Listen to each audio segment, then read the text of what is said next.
हे welcome back everybody. आज मैं आपसे बात करने वाला हूँ मोटिवेशन एंड इमोशन के कुछ एमसीक्यू के बारे में। आपको मालूम है कि इसके पहले भी मैंने कुछ एमसीक्यू अपलोड किए थे और आपने उनको देखा भी होगा। तो अभी मैं सिसेली की बुक से जो इस चैप्टर के एमसीक्यू अपलोड किया हूँ उन्हें आप देख लीजिए, लेकिन मैं इसमें कुछ नया ऐड करना चाहता हूँ। मैं चाहता हूँ कि आपके पीजीटी साइकोलॉजी का जो एग्ज़ाम होने वाला है उसको लेकर मैं अब कंटेंट को तैयार करूंगा और आपके एग्ज़ाम के लिए जो भी इम्पोर्टेंट चीज़ें हो सकती हैं वो मैं शेयर करूंगा। आपको मालूम है कि सिसरैली की बुक अमेजिंग बुक है और बहुत ही अच्छे से चीज़ों को समझाया गया है। तो आपके साइकोलॉजी पीजीटी एग्ज़ाम तक मैं कोशिश करूंगा कि सिसरैली की बुक को पूरा आपके साथ शेयर करूं। उसमें जो भी चीज़ें हैं, जो कंटेंट है और जो भी कॉन्सेप्ट हैं, एमसीक्यू हैं, मैं आपके साथ शेयर करूं। तो आप मेरे साथ जुड़े रहें। अगर आप भी पीजीटी साइकोलॉजी की प्रिपरेशन कर रहे हैं तो आप मुझे कमेंट कर सकते हैं। और पहले तो मेरा ये मकसद था कि मैं साइकोलॉजी में ये जो सिसरैली की बुक है इसके एमसीक्यू को अच्छे से डिस्क्राइब कर दूं ताकि आप किसी भी एग्ज़ाम के लिए अपने आप को तैयार कर पाएँ। बट बेसिकली होता क्या है कि अगर हम पर्टिकुलर एग्ज़ाम को लेके स्टडी करें तो थोड़ा सा हम और फोकस्ड हो जाते हैं और अच्छे से स्टडी कर पाते हैं। तो अब ये जो भी सिसरैली की बुक से जो मैं कंटेंट आपको दे रहा हूँ ये आप एज ए पीजीटी साइकोलॉजी की प्रिपरेशन के लिए यूज कर सकते हैं। वैसे तो आपके और भी अदर एग्ज़ाम्स के लिए भी इम्पॉर्टेंट है। तो आप मेरे साथ जुड़े रहें, आप कमेंट करें अगर आप पीजीटी के लिए प्रिपरेशन कर रहे हैं और अगर आप चाहते हैं कि व्हाट्सएप ग्रुप बना के थोड़ा सा अच्छे से और भी चीज़ें मिलें तो उसके लिए भी आप मुझे कमेंट करें। तो आइए आज के इस वीडियो में हम देखेंगे कुछ एमसीक्यू हैं। यहाँ पे जो क्वेश्चंस हैं ये इंग्लिश लैंग्वेज में हैं और मैं आपसे हिंदी में ही बात करता हूँ, तो आप मेरे साथ चीज़ों को समझने की कोशिश करें। बहुत हार्ड नहीं होता है और मैं तो कहता हूँ कि आप थोड़ा सा इंग्लिश को सीखिए, बिकॉज साइकोलॉजी में इंग्लिश कंटेंट अच्छे से मिल जाता है और आपका जो पेपर आता है उसमें भी चीज़ें मोस्टली इंग्लिश में ही दी रहती हैं। कुछ शब्द तो ऐसे होते हैं जिनका हिंदी वर्जन भी इंग्लिश में ही होता है। तो फिर आप चीज़ों को समझिए और अपने स्टडी को इम्प्रूव कीजिए और मेरे साथ जुड़ रहे हैं। तो मोटिवेशन एंड इमोशन के जो और पहले वीडियो अपलोड मैंने किए थे उनके क्वेश्चंस को भी देख लीजिए, सीख लीजिए। और आइए अब यहाँ पर देखते हैं। देखिए क्वेश्चन यहाँ पर बोला गया है, the phrase I am embraced because my face is red. एक मतलब यहाँ पर फ्रेज आपको दी गई है कि मैं एम्ब्रेस्ड हूँ क्योंकि मेरा फेस रेड है। तो बताना है कि is best explained by which theory of emotion, यानी मैं एम्ब्रेस्ड हूँ क्योंकि मेरा फेस रेड है। तो ये जो फ्रेज है ये कौन सी थ्योरी को डिफाइन करती है, इमोशन की कौन सी थ्योरी को डिफाइन करती है? कैनन बार्ड की थ्योरी को, या जेम्स लेंज की थ्योरी को, या सैचर सिंगर की थ्योरी को, या फिर ट्रेडिशनल थ्योरी ऑफ इमोशन? आप भी थोड़ा सा स्टडी जब किए होंगे तो आपने इमोशंस के बारे में जो अलग अलग थ्योरी है उसके बारे में स्टडी किया होगा। तो आप बताइए इसका आंसर सही क्या होगा। वैसे मैं आपको बताऊं, इसका जो करेक्ट आंसर है that is option b, James Lange. आपको ध्यान रखना है कि जो जेम्स लेंज की थ्योरी है, जेम्स लेंज की थ्योरी कहती है कि मैं डरा हुआ हूं क्योंकि मैं कांप रहा हूं, है ना।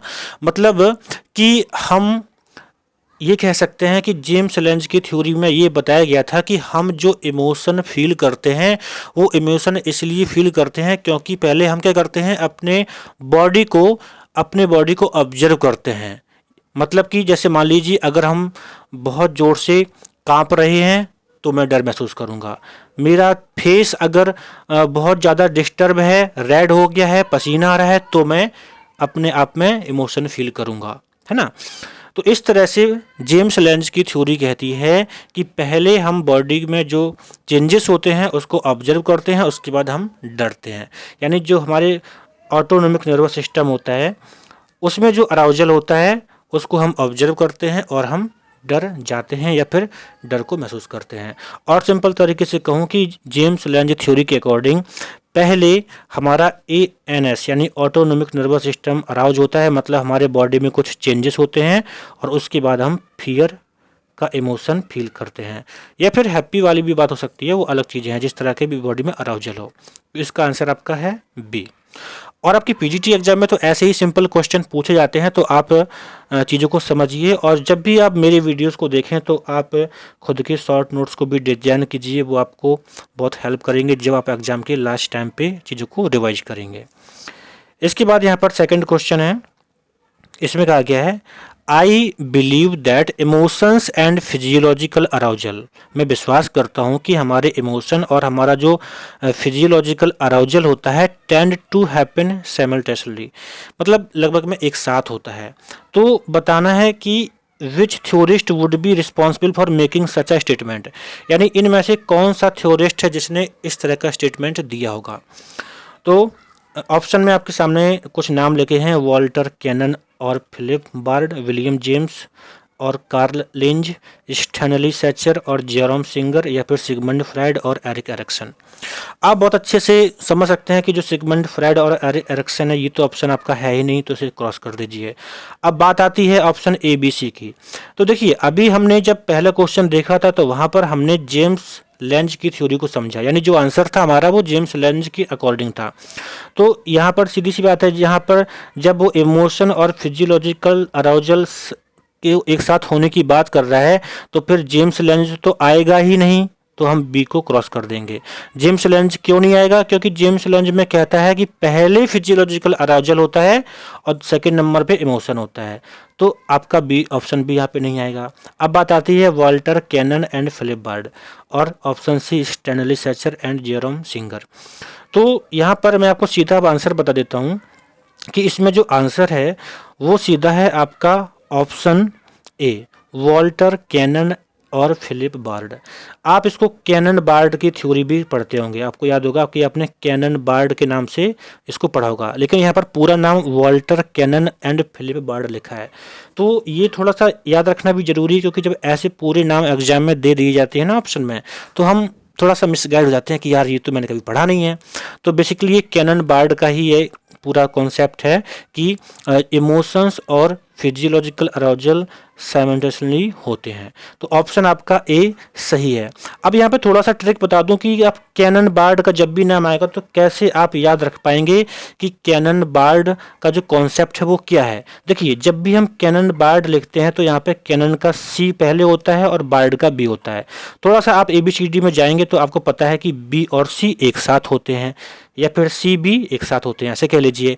तो आप ध्यान रखना कि जब इमोशन और फिजियोलॉजिकल अराउजल दोनों एक साथ हों तो वो कैनन बार्ड की थ्योरी होती है। ये बहुत ही अच्छा एक मैं ट्रिक बताया हूँ, इसके माध्यम से आप चीज़ों को याद रख सकते हैं। तो आपका ये सेकंड क्वेश्चन हो गया। इसके बाद जो नेक्स्ट क्वेश्चन है इसमें कहा गया है वन डे एट स्कूल, एक दिन स्कूल में क्या होता है, समवन कोलाइड्स विथ यू, कोई आपसे आके टकरा जाता है इन द हॉल, नहीं होता कि कभी हॉल में जा रहे हैं कोई अचानक से आके टकरा गया, एंड नॉक्स यू डाउन, आप गिर पड़ते हैं, लड़खड़ा जाते हैं, causing you to be angry, और आप गुस्सा हो जाते हैं। लेकिन however when playing football with friends, जब हम ग्राउंड में फुटबॉल खेलते हैं दोस्तों के साथ में, if you get knock down, उस टाइम पे अगर आप गिर जाएं किसी से टकरा के, you do not express anger, उस टाइम पे आप गुस्सा नहीं होते हैं, है ना। सो बताना है कि what theory best explains how we label each situation and choose the appropriate emotion to show, मतलब बताना है कि हम जब दो कंडीशन यहाँ पे दी गई हैं उनमें से किस तरह से हम इमोशन को लेबल करते हैं, या फिर कौन सी थ्योरी इस चीज़ को डिफाइन करती है, ये यहाँ पर बताया गया है। तो देखिए ऑप्शन में हम जेम्स लॉन्ज की बात करें तो जेम्स लॉन्ज में क्या होता है कि पहले फिजियोलॉजिकल अराउजल होता है, बाद में इमोशन होता है। कैनन बार्ड की बात करें तो ये कैनन बार्ड में इमोशन एंड फिजियोलॉजिकल दोनों एक साथ में होते हैं। और इसके बाद है सैचर सिंगर एंड फेशियल फीडबैक, मतलब इन दोनों में से कोई एक आंसर हो सकता है। तो आपको ध्यान रखना है कि जब ये कहा जाता है कि हम किसी सिचुएशन को कैसे इंटरप्रेट करते हैं, तब सैचर सिंगर की थ्योरी अप्लाई वहाँ पर होती है। या फिर हम ये कह सकते हैं कि सैचर सिंगर की जो थ्योरी थी वो ये बताती थी कि हम किसी सिचुएशन को कैसे लेबल्ड करते हैं, कैसे इंटरप्रेट करते हैं, तो उसके बाद ही पता चलता है कि इमोशन क्या होगा। जैसे मान लीजिए कि मैं रास्ते में जा रहा हूँ, अगर कोई डॉगी बहुत ज़ोर से बार्किंग करता है, मतलब भौंक रहा है, तो अगर हम ये सोचे कि यार भौंक रहा है मुझे काट लेगा, तो हम डर जाएंगे, है ना। और हम अगर वो भौंकता रहे और हम मन में ये थॉट लिए हैं कि यार जो कुत्ते भौंकते वो काटते नहीं हैं, तो हम नहीं डरेंगे, है ना। सो सैचर सिंगर का कहना यही था कि किसी सिचुएशन को हम कैसे इंटरप्रेट करते हैं इस पर डिपेंड करता है कि इमोशन क्या होगा। तो आपका ऑप्शन सी यहाँ पे सही हो गया। इसके बाद नेक्स्ट आपका जो क्वेश्चन है इसमें कहा गया है In Satchers and Singer's classic study, participants who received epinephrine and were in the company of angry research confederate interpreted their physiological arousal as, whereas those who were exposed to the happy confederate interpreted their arousal as. देखिए, आप थोड़ा सा समझिए कि जो मैं पहले question बताया उसमें मैंने आपसे क्या कहा कि सैचर सिंगर की थ्योरी कहती है कि किसी सिचुएशन को हम कैसे इंटरप्रेट करते हैं उस पर डिपेंड करता है कि हमारा इमोशन क्या होगा। तो इन्होंने अपना जो स्टडी किया था, क्लासिक स्टडी थी, इसमें इन्होंने क्या किया, दो ग्रुप बनाए और दोनों ग्रुप को इपाइनेफ्राइन दिया गया। एक आप जानते होंगे इसके बारे में, इपाइनेफ्राइन जो कि हमारे बॉडी में अराउजल पैदा करता है, हमारी हार्ट बीट बढ़ जाती है और ब्लड का जो स्पीड है वो बढ़ जाता है। तो सीधी सी बात है कि इन्होंने क्या किया, अपने स्टडी में दो ग्रुप बनाए, जैसे मैं यहाँ पे लिख देता हूँ ए और बी। तो इन्होंने दो ग्रुप जब बनाए तो दोनों ग्रुप में लोगों को इपाइनेफ्राइन दिया गया और दोनों ग्रुप में जब इपाइनेफ्राइन दिया गया तो सीधी सी बात है इपाइनेफ्राइन बॉडी में अराउजल करेगा, तो दोनों ग्रुप के लोगों में बॉडी में अराउजल हो गया था।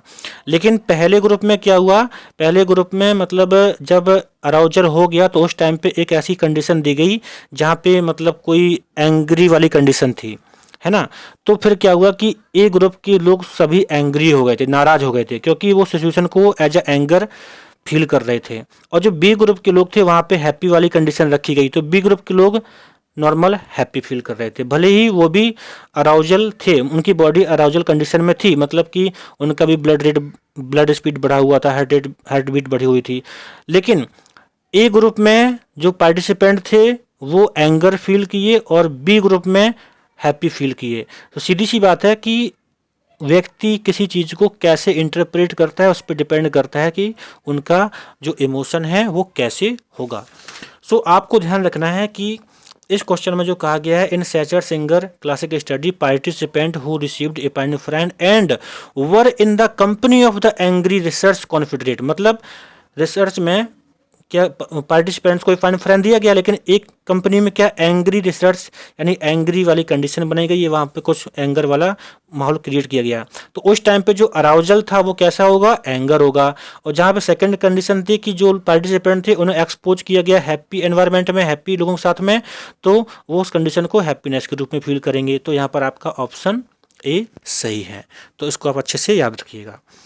इसके बाद जो नेक्स्ट क्वेश्चन है इसमें कहा गया है, Ellen smiles wherever she goes, जहाँ भी जाती है वो स्माइल करती है। She smiles a lot in the classroom, class में स्माइल करती है, which in turn prompts her fellow students to smile, और भी उसके स्टूडेंट्स जो हैं साथी स्माइल करते हैं, making them feel happy too, वो भी खुश होते हैं। This effect is best explained by which of the following theories of emotion, मतलब यहाँ पे चेहरे की बात है ना, स्माइल करती कहीं भी जाती है तो और भी लोग स्माइल करते हैं। सो अगर इसका जो आंसर है वो बताना है क्या है, तो आप अगर मान लीजिए इस क्वेश्चन का आंसर नहीं जानते हैं लेकिन आप ऑप्शन को सिलेक्ट एंड रिजेक्ट करना जानते हैं तो भी आंसर दे सकते हैं। तो आप देखिए, क्या इसमें जेम्स लोन जाएगा, क्या इसमें कॉग्निटिव मेडिटेशनल आएगा, या सैचर सिंगर आएगा, या फेशियल फीडबैक आएगा, इसके बारे में सोचिए। तो ये सिंपल सा इसका आंसर है, that is option D facial feedback. यानी फेशियल फीडबैक जो थ्योरी है वो सिंपल सा ये बताती है कि हमारे जो फेशियल एक्सप्रेशंस होते हैं वही डिफाइन करते हैं कि हमारा इमोशन कैसा होगा। तो कोई अगर स्माइल कर रहा है तो सीधी बात है कि वो स्माइल वाली कंडीशन में होगा, तो ये आपका आंसर डी होगा। तो इस तरह से यहाँ पे ये मैं कुछ आपके साथ एमसीक्यू शेयर किया हूँ, और इसके बाद यहाँ पर जो टू द पॉइंट चीज़ें हैं यहाँ पे मैंने बुक से ही लिया है ये, तो उसी चीज़ को एक शॉर्ट एक साथ आप देख सकते हैं। यहाँ पे कॉमन सेंस थ्योरी है, जेम्स लेंज थ्योरी है, कैनन बार्ड थ्योरी है, सैचर सिंगर थ्योरी है, इन चीज़ों को यहाँ पे डिस्क्राइब किया गया है ना। जैसे फेशियल फीडबैक थ्योरी की बात कर रहे हैं तो इसमें क्या होता है कि ANS फेशियल एक्सप्रेशन हमारा जो होता है, जैसे मान लो लास्ट क्वेश्चन में स्माइल करने की बात थी, तो उसके बाद ANS अराउजल होता है, मतलब हम फेशियल फीडबैक जो हो रहा है फेस पे जो हमारी मसल्स हैं उस तरह से हम उसको इंटरप्रेट करते हैं और हम बाद में हैप्पी या सैड जो भी है वो फील करते हैं। लेजरस की थ्योरी यहाँ भी दी गई है। तो इस तरह से और भी चीज़ें हैं, आप चीज़ों को समझिए और इस स्क्रीनशॉट को ले सकते हैं, देख सकते हैं, और मेरे साथ आप जुड़े रहें और भी चीज़ों को सीखने के लिए। एक एक करके और भी चीज़ें मैं आपके साथ डिस्कस करूँगा। तो फिलहाल आज के लिए इतना ही, और अगर आप व्हाट्सएप ग्रुप में जुड़ना चाहते हैं, डेली बेस पे कुछ सीखना चाहते हैं, अपनी लर्निंग को बढ़ाना चाहते हैं, तो आप कमेंट करके अवश्य बताइएगा। So thank you for watching this video. और हाँ, मैं इसके पहले जो MCQ की प्लेलिस्ट बनाया हूँ, जो और वीडियोस अपलोड की हैं, उनको भी अवश्य देखिएगा। So thank you.